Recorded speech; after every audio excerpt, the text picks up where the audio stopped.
Bom dia, queridos irmãos, a graça e a paz, uma alegria, um prazer, essa oportunidade que temos para com o estudo da Palavra do Senhor.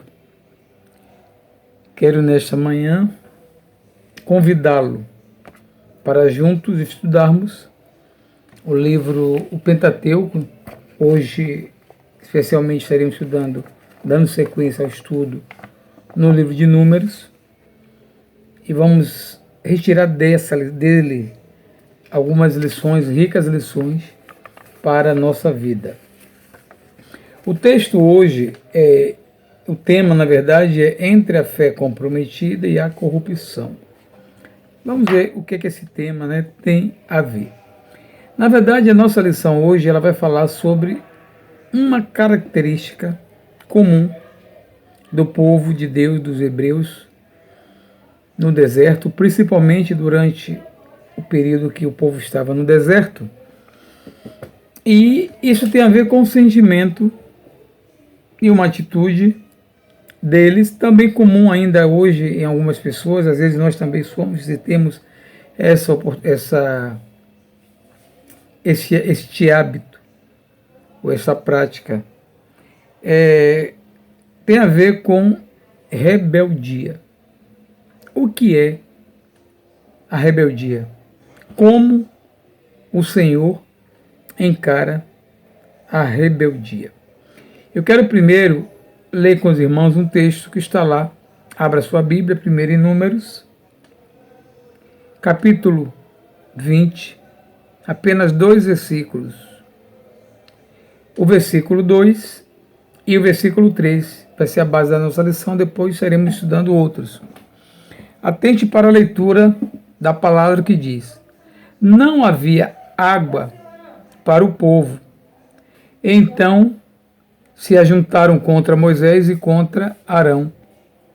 E o povo contendeu com Moisés e disseram: antes tivéssemos perecido quando expiraram nossos irmãos perante o Senhor. Mas é bom ler o 4 também, que diz: por que trouxeste a congregação do Senhor a este deserto, para morrermos aí, nós e os nossos animais? Então vamos voltar um pouquinho para a gente entender o contexto. O povo sai do Egito, Deus os livra com sua mão poderosa, faz o povo atravessar o Mar Vermelho a pés enxutos, fugindo da perseguição de Faraó e do exército de Faraó, que é destruído pelo mar. O povo chega do outro lado.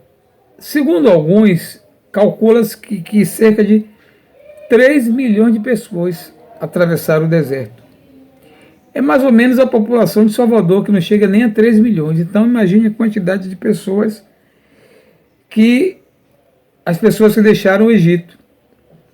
O interessante é que, com o tempo, a situação no deserto vai se tornando uma situação difícil. De fato, imagine você conduzir pessoas, crianças, velhos, mulheres, todo mundo andando no deserto, que é uma situação inóspita, ou seja, um local impróprio para habitação, por várias razões. O sol passa de dia dos 40 graus. Dizem, não fui, que à noite a temperatura cai de forma assustadora. Então eles conviviam com essa mudança climática, além do desconforto, falta de alimento, e uma série de outras coisas comuns no deserto, provavelmente animais peçonhentos. Parece que o deserto abriga muitos escorpiões e cobras específicas, ou seja, o deserto é uma situação que ninguém quer estar. Mas muitas vezes, essa é a primeira lição que aprendemos, precisamos passar pelo deserto. Mas aí há um problema. Dizem alguns que o ser humano suporta a fome por um tempo, ou por mais tempo, na verdade, por mais tempo do que suporta a sede. A falta d'água causa no homem um problema sério de desnutrição, desidratação, na verdade, desidratação, e algumas razões até biológicas. Nosso corpo, 70% dele é constituído de água, acho que esse é o percentual. Ou seja, a água é um alimento importante para a sobrevivência. Agora você imagine então o povo naquela situação, não tinha água, não sei você, como é quando falta água em casa, né? Recentemente, ainda ontem, ou hoje, não sei, saiu um anúncio que em Salvador 100 bairros ficariam sem água, né? Eu procurei logo para saber se o meu bairro, que é o Barbalho, estaria sem água para eu poder já, porque é uma situação totalmente desconfortável para nós hoje, que moramos nos centros urbanos, em apartamentos, em casas com um nível adequado de higiene, né, de banheiro, vaso sanitário. Agora imagine um povo caminhando no deserto sem nenhuma estrutura. Não havia banheiro químico, não havia bebedouro, não havia uma banca para comprar uma água mineral, seja com gás ou sem gás, nada, ou seja, água, falta d'água. E a falta d'água é algo desesperador. Um pai vê um filho morrer por falta d'água. No nosso Brasil, ainda hoje, crianças morrem. No Nordeste, a falta d'água ainda é uma realidade em algumas regiões do Brasil. Na África, nem se fala. Então, a falta d'água é horrível. Então, o povo começou a sofrer e a passar por esse problema de não ter água, e aquilo gerou no povo uma inquietação que gerou uma murmuração. Provavelmente, essa murmuração começou com uma pessoa. Basta uma pessoa para acontecer a murmuração. E o povo então começa a murmurar, chega até Moisés, diz a Moisés que era melhor ter morrido do que ter saído do Egito para morrer no deserto.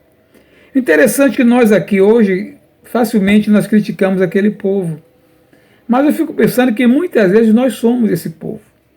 Quantas vezes estamos vivendo no deserto, e todos nós temos um dia que passar por ele, e no deserto nós estamos murmurando, ou às vezes nem estamos no deserto, mas existem pessoas que têm o hábito de murmurar por tudo. Na verdade, o ser humano ele é murmurador. Quando chove muito, a gente se queixa porque está chovendo muito. Quando o sol faz sol demais, a gente se queixa porque o sol também está quente demais. Ou seja, a gente está sempre se queixando, sempre se lamentando. Então a murmuração é um pecado que, se não tratado, vai virar a rebeldia. Porque aqui o que nós temos é o início, né, de um povo que começa a se rebelar principalmente contra o líder. E aí então quero destacar com os irmãos o que acontece. Um ponto importante que a gente precisa rever hoje é o papel do líder, que é o caso que nós estamos estudando, Moisés, diante de uma situação de pressão. O líder sempre vai sofrer pressão, não só interna, pressão externa. Mas até que ponto essa pressão externa é capaz de desestabilizar o líder? Então você vê que Moisés, ele começa a sofrer, e provavelmente Moisés já estava muito cansado, porque ouvir reclamação o dia todo, não tem quem aguente, não tem quem suporte. E Moisés estava num nível, provavelmente, hoje diríamos, de estresse muito grande, porque aquele povo, mesmo vendo e recebendo bênçãos das mãos do Senhor, era um povo rebelde. Então, a história vai dando sequência, né, e vai se desdobrando. Quando chega no versículo 7, diz o texto: Disse o Senhor a Moisés: Toma o bordão, o cajado, ajunta ao povo, tu e Arão teu irmão, e diante dele falai a rocha, e dará a sua água. Assim lhe tirareis água da rocha, e dareis a beber à congregação e aos seus animais. Então Moisés tomou o bordão de diante do Senhor, como lhe tinha ordenado. Moisés e Arão reuniram o povo diante da rocha, e Moisés lhe disse: ouvi agora, rebeldes, porventura faremos sair água desta rocha para vós outros? Moisés levantou a mão e feriu a rocha 2 vezes com o seu bordão, e saíram muitas águas, e bebeu a congregação e os seus animais. Mas o Senhor disse a Moisés e Arão: visto que não crestes em mim para me santificardes diante dos filhos de Israel, por isso não fareis entrar este povo na terra que lhes dei. São estas as águas de Meribá, porque os filhos de Israel contenderam com o Senhor, e o Senhor se santificou neles. Os irmãos perceberam o drama que acontece nesse texto. Quando um líder é influenciado, é pressionado pelos seus liderados, e nessa pressão ele toma uma atitude muitas vezes impensada, momentânea, mas de consequência que não tem limites. Foi o que aconteceu com Moisés. Um fato curioso é que Moisés é dito que Moisés foi o homem mais manso sobre a terra. Mas esse homem, em determinado momento, diante da pressão, nem ele conseguiu escapar. Por quê? No versículo 7, Deus dá a ele a orientação para que ele fale a rocha. Essa experiência ele já tinha vivido quando ele segurou o cajado, e Deus, enquanto ele segurava o cajado, o mar estava aberto. Ou quando ele toca no mar, o mar se abre. Essa do cajado, quando ele segura, é em outra ocasião. Mas quando ele toca na água do mar, o mar se abre. Moisés conhecia o seu cajado. Mas agora Deus não mandou ele usar o cajado. Deus mandou ele falar a rocha. Interessante que às vezes nós agimos já no automático. Não era para usar o cajado no momento.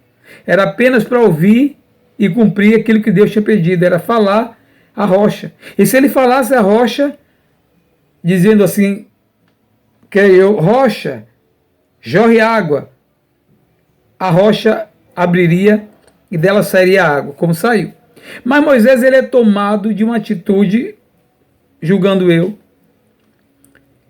justamente por sofrer a pressão do povo. Tanto é que no versículo 8, ou no versículo, quando ele chama o povo de rebeldes, no versículo de número 10, ele diz: ouvi agora, rebeldes, porventura faremos sair água da rocha para vós outros. Naquele momento Moisés, já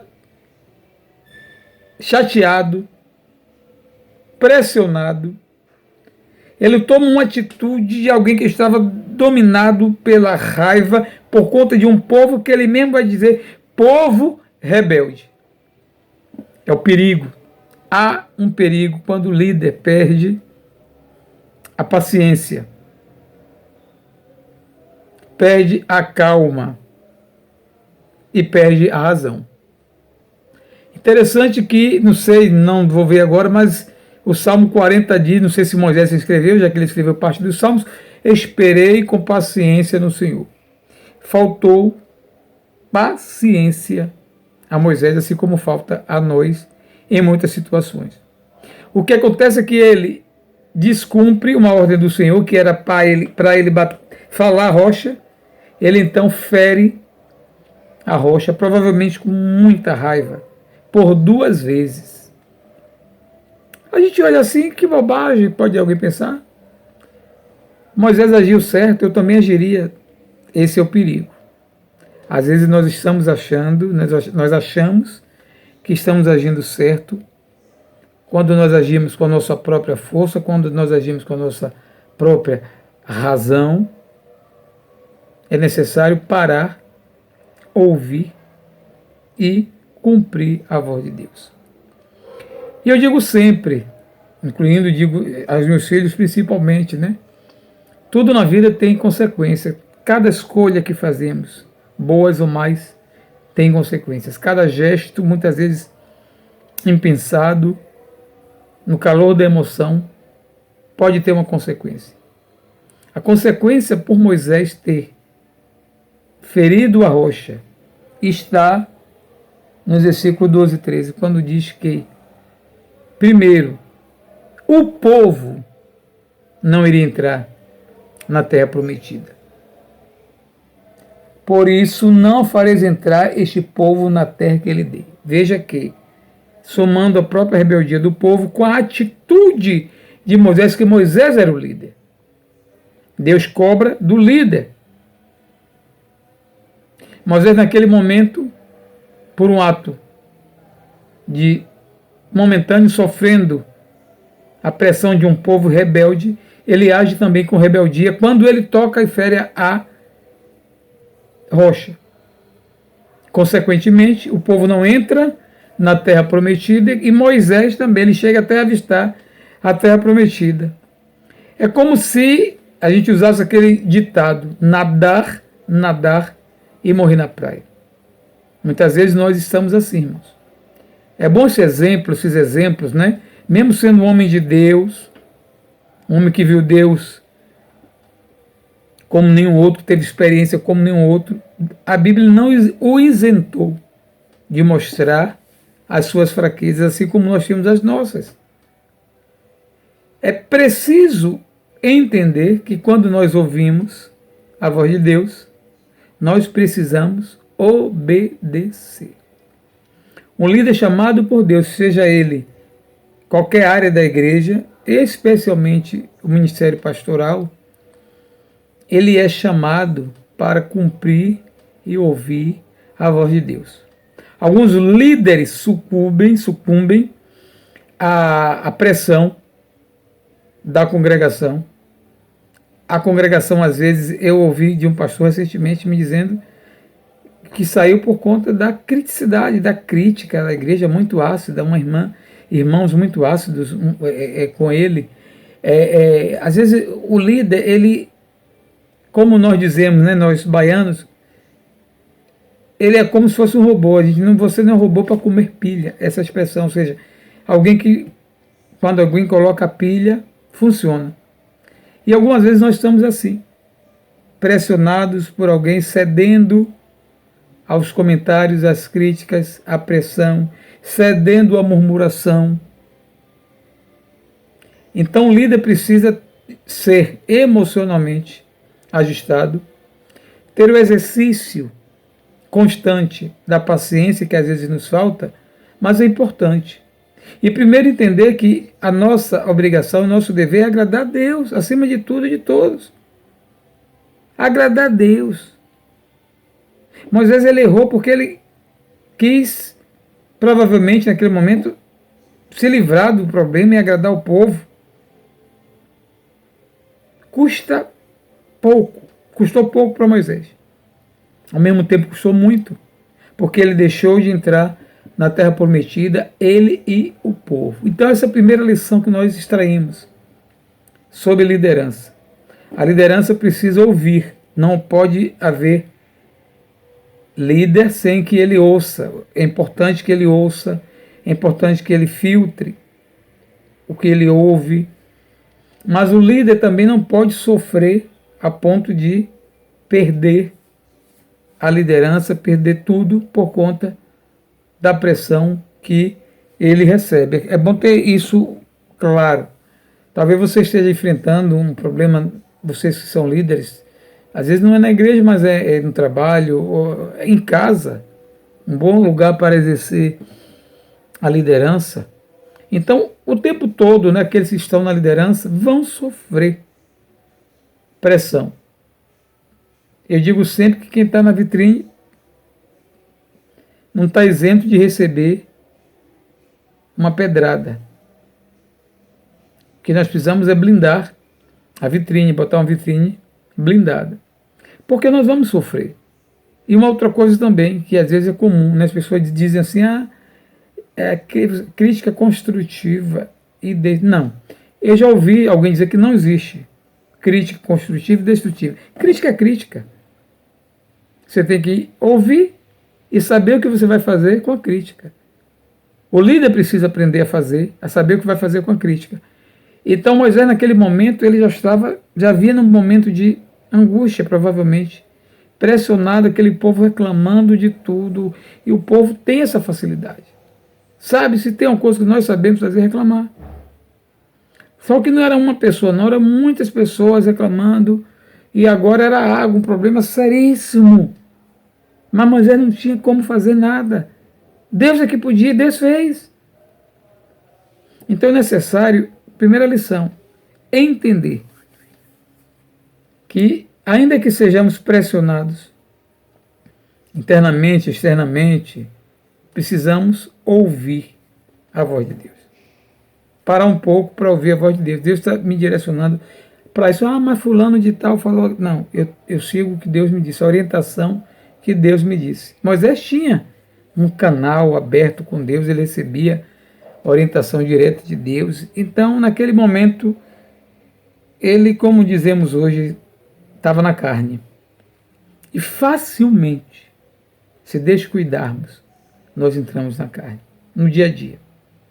Em casa, nas relações marido e mulher, pais e filhos, na relação de trabalho, facilmente nós entramos em atrito se não atentarmos para essas coisas. Até que ponto eu me permito ser afetado pelo outro? Até que ponto a fala do outro vai afetar a maneira como eu procedo?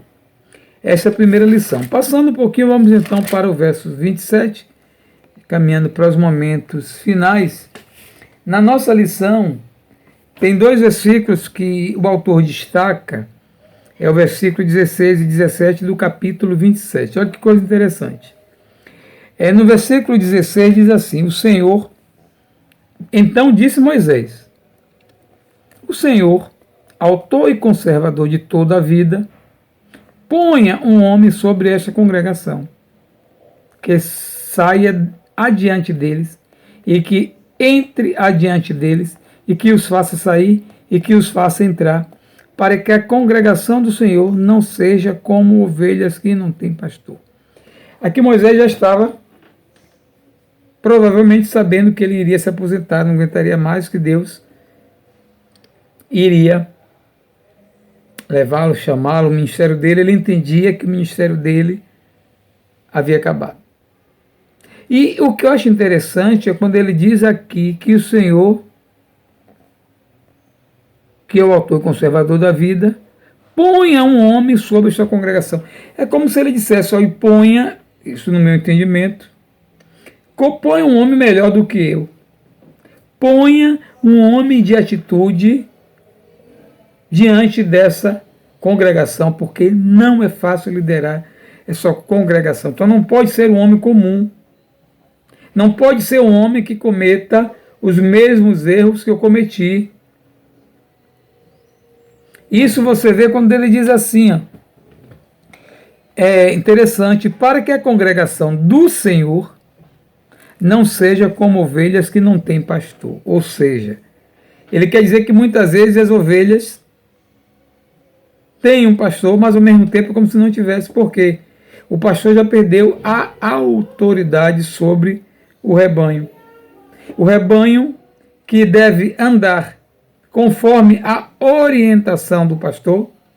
Para isso ele tem recursos, por exemplo, o próprio cajado do pastor, uma ajuda de outros pastores para poder manter as ovelhas seguindo o pastor e a liderança, porque a ovelha é um animal débil. Isso nós sabemos porque quando lemos Lucas 15, Jesus vai falar sobre 3 formas de perdição, né?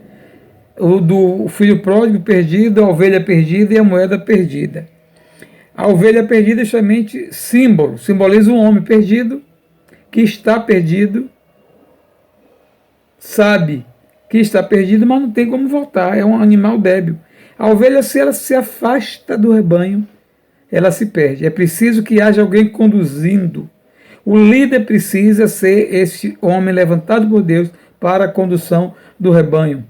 Isso está descrito no Salmo 23, quando diz que o Senhor é o nosso, é o meu. Davi dizendo, e Davi era pastor de ovelha, é o meu pastor, nada me faltará. E ele vai descrever quais são as ações de um pastor.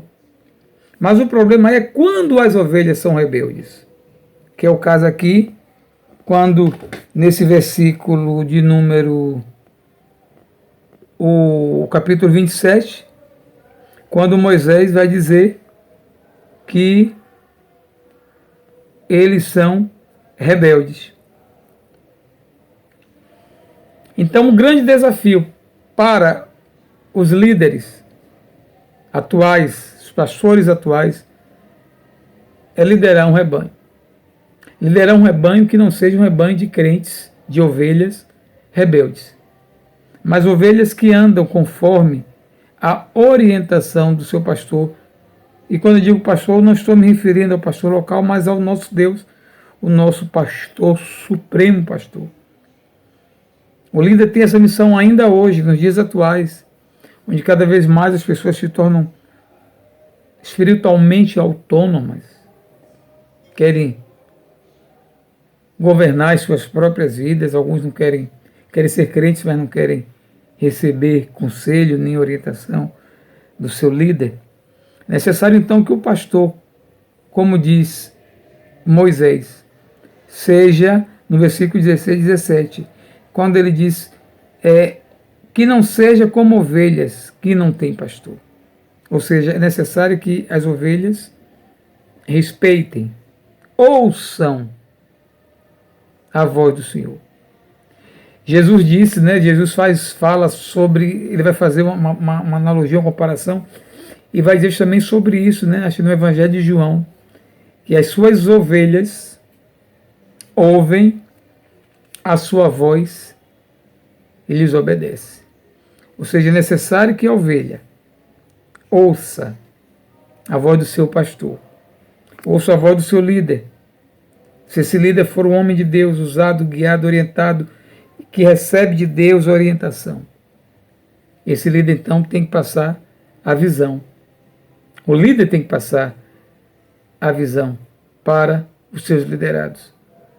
E não é uma tarefa fácil. Porque muitas vezes, como diz na nossa lição, fala disso, né? Às vezes os liderados sofrem de miopia. Sofrem de miopia. Um problema seríssimo nas vistas, né? Miopia, dificuldade de enxergar de longe. Eu sou míope, se vocês observam, já fiz cirurgia há mais de 20 anos para miopia, mas mesmo assim uso óculos para perto. Por isso que eu estou sem óculos, porque eu não consigo ler a Bíblia com óculos. Então a miopia é essa dificuldade que nós temos de enxergar de longe. O líder, ao contrário, a ovelha pode até ter miopia, mas o líder não. Ele precisa ter uma visão boa, clara, ampla, para poder passar para os seus liderados. Os seus liderados precisam ter a visão do líder, o pastor, o líder. E Moisés, então, é esse homem. Falhou nesse momento porque permite sofrer a influência do povo. E Deus puniu o povo e a Moisés por consequência.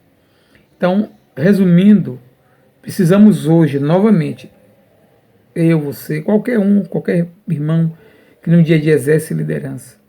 E eu sei como é difícil liderar. Como é difícil liderar uma pequena organização na igreja. Imagina liderar um rebanho. Temos que orar pelos nossos pastores. Não é fácil liderar um povo. Não é fácil liderar hoje. Não é fácil a liderança nos dias atuais.